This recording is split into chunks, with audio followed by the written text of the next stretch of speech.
Hello, everyone. This is David, Fairly Secret Music, and this is my kind of Toto and Toto adjacent video. Um, so we're going to start with all the stuff that I already had, and then go on to the stuff I purchased today. So during the pandemic, I got this Toto box set, which is the remasters of from, gosh, what is it, 78 through 2018. It has all of those albums on it and has a pretty decent booklet.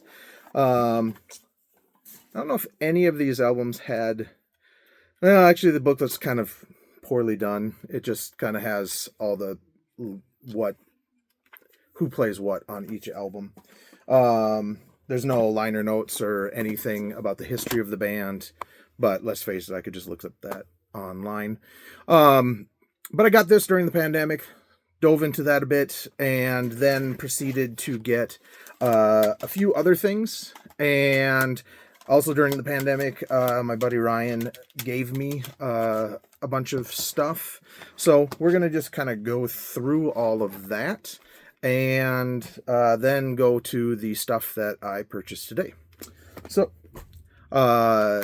I had already had Falling in Between, which was one of their Frontiers albums, one of the two Frontiers albums. And I saw another version of that today. I probably should get that version because this is a Red Eye distribution version. I don't know if there's anything different between the two. The one that I saw today, I think it might have had bonus tracks. I'm not 100% sure. So I also had Absolutely Live, the music on CD version. I saw a version of Lukather's Candyman, but I already had the original version. If you don't know this already, the music on CD versions are basically carbon copies of the original version. So if you need an original copy, you could technically buy these, but if you are so obsessed with having the original copies, you can remain being an idiot and pay extra money. I had this and then got rid of it, but then decided to buy it again because I got it way cheaper the second time.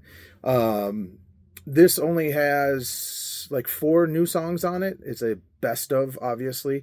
But I decided, yes, I have to have those because the only thing that I'm not that I don't have by Toto in the collection, there might be some live things. I know there's a live box set but I haven't read what the sound quality on that is. I can't remember what that one's called. It's got a red cover. The only one that I don't have is the Through the Looking Glass, which is a bunch of cover songs. I'm not really a cover songs guy, so that really doesn't seem to be as important in my collection. My buddy Ryan gave me this, which is the Steve Lukather Luke album.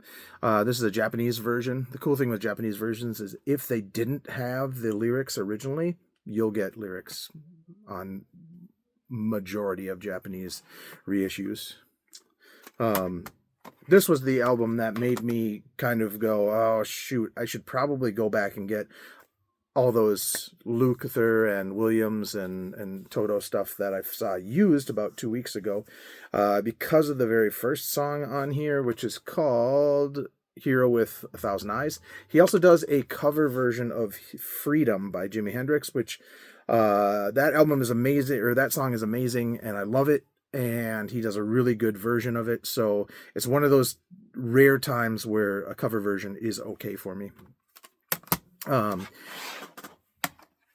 He knew I did not have the Dune soundtrack, which is technically a Toto album, but technically, as Luke says, oh, you mean the David Pietsch or Pietsch solo album? Because it is. There's really only one song on here that you could really consider a Toto song, where they're all playing. And I've yet to really listen to this, but Ryan made me listen to that song, and it's great, and I'm glad I have it in my collection. But I don't really consider it a Toto thing. He picked this up for me because recently Toto have asked for let's see, recently Toto have asked Frontiers to take this down off of streaming. So he saw the prices starting to go up, got it for $17, knew this was like basically the only studio album that I needed by them. I think it's Toto 14 XIV, I believe that's 14. But it's got Simon Phillips on it. Simon Phillips is always awesome. He doesn't play with them anymore because they just kind of wanted to tour. They weren't going to do any studio albums. I'm not sure why they're not doing studio albums. I know part of the touring thing, Jeff Porcaro's wife thinks that she should get 25% of all the profits from touring. She already gets royalties from songs and all the publishing stuff. They each have 20% or 25% between the four guys. I can't remember which four guys. I think it's Jeff, his brother Mike, Lukather, and David. So that's where the 25%. So yeah, she thought she should have 25% of all their money that they were making from going on tour also, which I don't think is right either. I think they should just call themselves Dogs from Dogs of Oz and create new albums, because I don't know why they can't do a new Toto album. It's just weird. But anyway, that's neither here nor there. Today's stuff that I purchased because I decided, yeah, I gotta have, after listening to Candyman, I thought, screw it, I gotta get some of that stuff. I did find a Bobby Kimball solo album called We're Not in Kansas Anymore. And this is all original stuff as far as I know. There were two classic songs from Toto, him redoing stuff. That really doesn't appeal to me, as I've already gotten the original, so why do I want redone versions? Unless they're live. If it was a live album, then I probably would have gotten it. This has Derek Sherinian on it. Just a bunch of people playing, but a lot of people that I just don't know about. This was another one where I thought, no, I don't need that. But then I realized, wait, Simon Phillips is on here. Bobby Kimball is back in the band at this time. And I do like a lot of those older songs. Newer songs from that era. So I decided, screw it. I might as well get this because, actually I said screw it. I might as well get everything that I had seen and passed on. I didn't know what this was until I kind of like did a deeper dive, because I wasn't really going to get every live thing. But I thought, you know what? It's there. It's an audio CD and a DVD of them doing all these songs live. It's basically Luke and Joseph with some friends. But it's got a great set. I don't know if you can read that. What does it got? Till the end, hold the line. Pamela, Kingdom of Desire. White Sister, You Are the Flower. I won't hold you back. Stop Loving You. Band and Directions. Home of the Brave. Rosanna, with a little help from my friends. So, I mean, I also wanted to hear a version with Joseph singing Hold the Line too. So that's awesome. And then there were a bunch of Lukather stuff. This is his Luke album. And I really can't say about these because I just purchased them. Transition. Let's see. All's Well That Ends Well. And Bridges was another one that I thought about getting a couple weeks ago when I originally saw all these things that I passed on. Then I listened to Candyman, listened to 14. I was just like, shit, now I got to go back. And luckily, because of my employee discount, I get really good deals on used stuff. So I probably owe the band at least $20 or $30 because they're not getting any royalties for this. Hey, guess what? Jeff Porcaro's wife, you're not getting anything.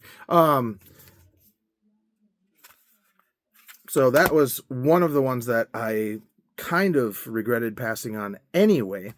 And then I saw they still had these two. I didn't notice it that this was a Joseph Williams album. I thought it was a Steve Lukather album that where he just put on a hat and put on sunglasses for that album cover. I thought these were 2 albums that he put back to back.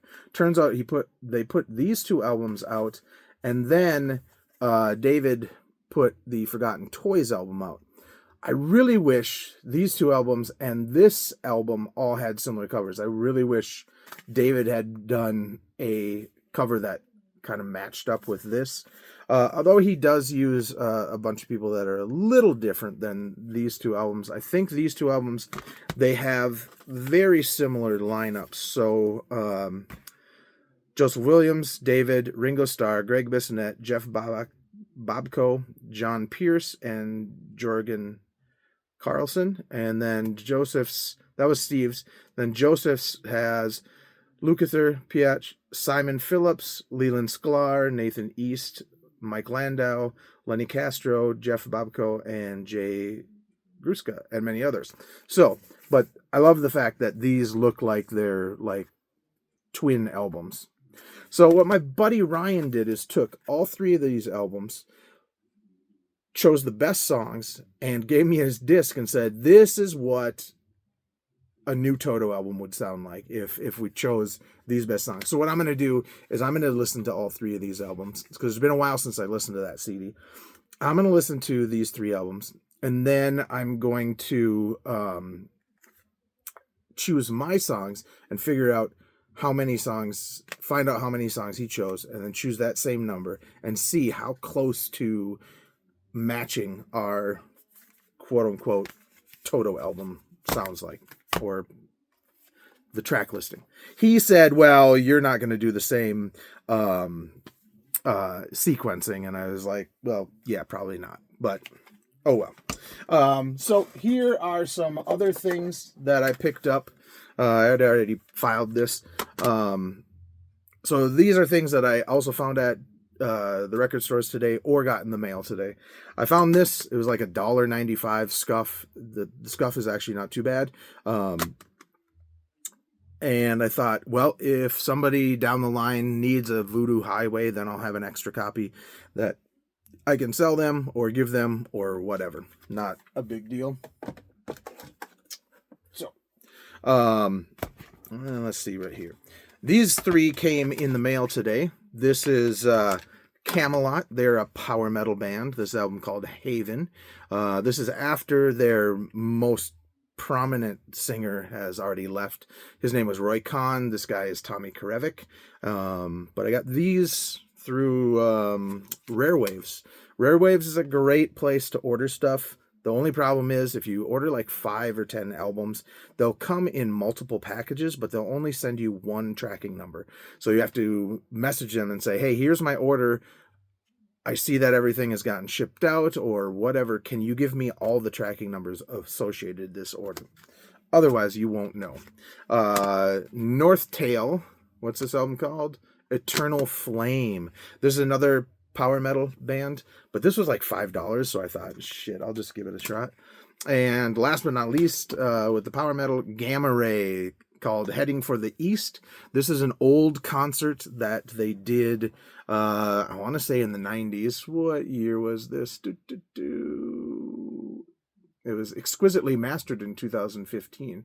I just don't know when it actually came out. Here's the fun thing, is it's a 2-disc set, but the first disc lays on top of the second disc and, strangely enough, does not get scratched up. That is fantastic. I wish they would do that with all of them. The tray isn't much thicker, and it works really well. Comes with a booklet. Super job. Super idea. This was one that I was not looking for. Sorry. My nose is kind of itchy. This is one that I wasn't looking for. This is Graham Bonnet Band. So this is the second album since he started the Graham Bonnet Band, I think. Second or third. Mark Zonder is not in the band at this point. I do need to get that album. But this has a second disc of DVD live from Daryl Hall's place. And it has tons of awesome songs from the Alcatraz collections or albums. So that was fantastic. And the album sounds awesome. And none other than Joey Tafola plays guitar on it. And then by the time the album came out, he was gone, and they had another guy playing with them. And then, last but not least, and I wasn't going to get this originally, but I found out that there are exclusive instrumental versions of the whole Close to the Edge album, and which really kind of appeals to me, because I always thought John Anderson is kind of like the weak link, and I'm just curious as to what those songs, seeing as this is probably my favorite Yes album, to see what the songs sound like without any vocals. So this is the Blu-ray version. I have the DVD version. Gonna keep them both because I am who I am, and there is no known cure. All right, have a good night.